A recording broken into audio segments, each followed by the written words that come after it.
Ma comptabilité avec Dolibar, création des comptes bancaires. Bonjour et bienvenue. Dans cet enregistrement, je vais vous montrer comment créer les comptes bancaires de votre instance de Dolibar. Si vous me découvrez, je vous rappelle que je fais des vidéos et des guides sur Dolibar et la comptabilité. Le meilleur moyen de ne rien louper est de vous inscrire au canal Telegram Comptabilité France Dolibar. Je vous mets un lien d'inscription en dessous de cet enregistrement. Ce n'est pas forcément nécessaire si vous avez déjà téléchargé une fiche guide relative à Dolibar, vous êtes déjà inscrit à mes informations spécifiques de Dolibar. Alors commençons comme d'habitude par nous connecter à notre instance de Dolibar à l'aide d'un gestionnaire de mots de passe et dans lequel je vais exécuter l'URL pour accéder à l'instance de Dolibar. Donc là, comme d'habitude, je vais exécuter l'identifiant et le mot de passe, mais là par contre, je vais utiliser le profil d'utilisateur standard, puisque je l'ai créé précédemment et qu'il est suffisant pour créer des comptes bancaires.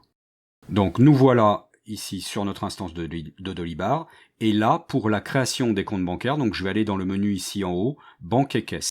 Je vais ensuite ici cliquer sur nouveau compte bancaire. Et là, je vais avoir un certain nombre d'informations sur le compte bancaire à renseigner.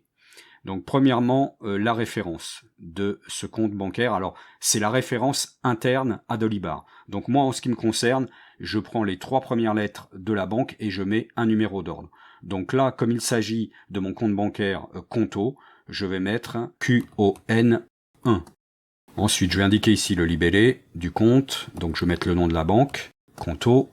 Donc compte bancaire ou compte bancaire courant ou carte, donc ça c'est ok. La devise, elle est bien en euros. Il est ouvert. Le pays du compte, la France. Département ou canton, alors ça, je ne vais pas le renseigner, c'est pas forcément utile. Et je vais indiquer ici le site web. Donc j'ai préparé ici un certain nombre d'informations donc dans mon document de prise de notes. Et je vais ici aller copier les informations que j'ai sélectionnées. Donc pour le site web, je vais le recopier ici. Tag et catégorie, donc ça je vais pas l'indiquer, commentaire non plus, solde initial. Alors là, le solde initial, donc là moi je vais démarrer le compte bancaire au 1er avril. Donc il faudrait que je prenne le solde bancaire au 31 mars. Donc pour l'instant, comme je l'ai pas encore, je vais mettre une somme forfaitaire et j'irai modifier après coup le solde. Donc ici, date, je vais mettre 31 mars. Donc solde minimum autorisé ou minimum désiré, je n'en ai pas. Et là après, j'ai toutes les informations qui concernent la banque. Donc nom de la banque, je vais répéter le nom que j'ai mis ici. Le code banque, je l'ai ici sélectionné dans mes notes à l'aide d'un relevé d'identité bancaire. Donc je vais le reprendre ici, je vais le copier. Le code guichet, idem. Le numéro de compte, pareil. La clé, pareil. Le code IBAN, pareil, je vais faire un copier-coller. Le code BIC, pareil. La domiciliation du compte, donc ça c'est pareil, c'était indiqué sur le relevé d'identité bancaire. Le nom du propriétaire, pareillement. Et l'adresse du propriétaire, c'est pareil, j'ai recopié ce qu'il y avait sur le RIB. Voilà. Alors là maintenant, dernières informations que l'on a à communiquer, c'est le code comptable et le journal comptable. Donc c'est pour ça que précédemment, on a paramétré le module de comptabilité pour pouvoir ici indiquer ces informations-là. Donc le code comptable, je l'ai créé, donc il s'agit d'un compte 512, donc je vais aller le sélectionner ici. Et pareil pour le journal comptable, j'ai créé les 3 journaux comptables, donc je vais sélectionner celui qui correspond à Conto.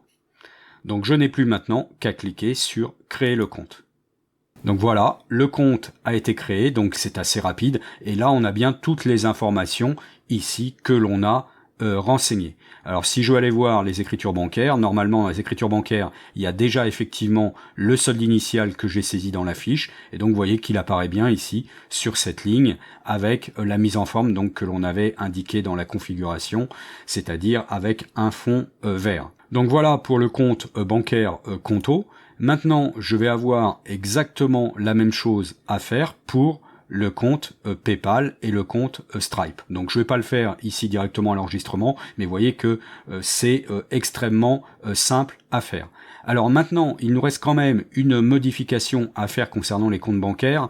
Je ne sais pas si vous vous souvenez, mais au niveau des paramètres des factures clients, on devait indiquer le compte bancaire pour les remises de chèques ou pour les virements. Donc ça, on ne l'avait pas fait à l'époque dans la configuration du module parce que on n'avait pas créé le compte bancaire.